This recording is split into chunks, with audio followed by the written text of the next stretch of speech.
Checking പ്രൊസീജിയേഴ്സൊക്കെ കഴിഞ്ഞ് നേരെ റൂമിൽ പോയി ഫ്രഷ് ആവലും കാര്യങ്ങളൊക്കെ കഴിഞ്ഞ് ഓരിതാ പൂളും ചാടി ഞങ്ങളിതാ ക്യാമ്പ് ഫയറിൻ്റെ അവിടെ ഇരുന്ന് കുറച്ച് കൊച്ചു വർത്താനങ്ങളൊക്കെ പറഞ്ഞിരുന്നു. ഓരോ കുളി തേവാരൊക്കെ കഴിഞ്ഞ് വന്നതിന് ശേഷം ഗ്രില്ലിംഗ് പരിപാടിയിലേക്കൊക്കെ നിന്നു.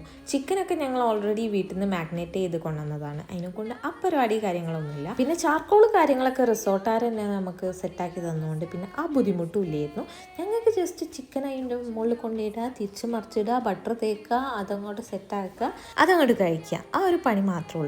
ഇതുവരെ ഒന്നും പണിയെടുക്കാത്തതുകൊണ്ട് ഞാൻ വിചാരിച്ചു ഇവർ ബട്ടറൊക്കെ തേച്ചൊന്ന് സഹായിച്ചു കൊടുക്കുക എന്നുള്ളത്. അതിനാണ് ഈ കൗണ്ടർ അടിച്ചുകൊണ്ട് നിൽക്കുന്നത്.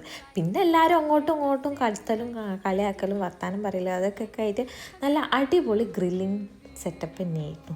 ആ ഒരു ടൈം പോയതേ അറിഞ്ഞില്ല. പിന്നെ ഒരു സെറ്റ് ചെയ്യാനുള്ളൂ, ഞങ്ങൾ 4 ആളും പിന്നെ ഒരു കുട്ടിയല്ലേ ഉള്ളൂ. പിന്നെ നല്ല പൊറോട്ടൊക്കെ കൂട്ടി അതൊക്കെ കഴിച്ചു. അപ്പം ഇതായിരുന്നു നമ്മുടെ ഫസ്റ്റ് ഡേത്തെ റിസോർട്ടത്തെ വിശേഷങ്ങൾ. ബാക്കിയുള്ള വിശേഷങ്ങളായിട്ട് നെക്സ്റ്റ് വീഡിയോയിൽ കാണാം. Till then bye.